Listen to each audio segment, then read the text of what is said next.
Now in this section, I just want to show you how to set up email so that your prospective clients can contact you. Clearly that's a very important part of your customer service. Now there are so many ways to stay in contact these days, but email is still king, and certainly in the beginning is absolutely sufficient for your business.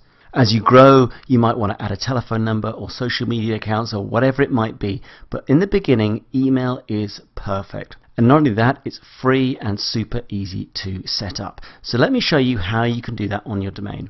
So you can see I'm on my client area and I'm on the services tab. All right. Now if I scroll down, you'll have your domain showing here, and I just want you to click on the cPanel. Now up pops a load of icons as usual, and if we scroll down a bit, you're going to see this email section. Whoops. And here I just want you to click on email accounts. Now yours might look a little bit different to this because I've got multiple domains within this particular email account.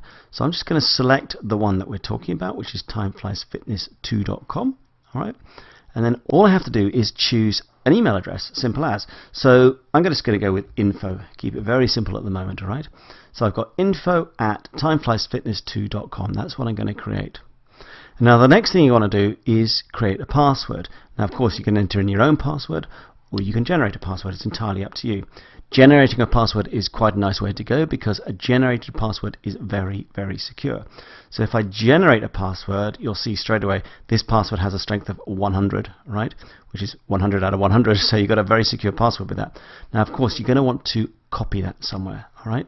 So make sure you copy that, put it somewhere safe because we're going to need it fairly soon to log back into your email account so you can actually read your emails and of course send emails to your customers.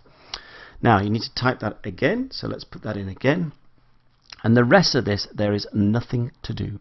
So if we just click on create account, then it says success, it has been created. And if we scroll down here, you're going to see your email address. Again, I've got multiple email addresses, all right, for my various courses that I demonstrate stuff with. But here, you'll probably just have one entry, all right? That's all you need to do. You now have that email set up. So the next thing we want to do, of course, is to make sure that we can send and receive emails. So to do that, let's go back to our client area. And this time, we're going to click on webmail. And this is where we can actually log into our newly created email account. So my email account was info@timefliesfitness2.com. And if I put that password in that I'd remembered and click on login. Now I don't want to save that. Now just click on got it here, okay? And what it does here is it asks you for your default webmail application. It gives you 3 different ones. Quite honestly, they're all much the same, all right? I tend to go with Roundcube, but it's up to you. So click on Roundcube.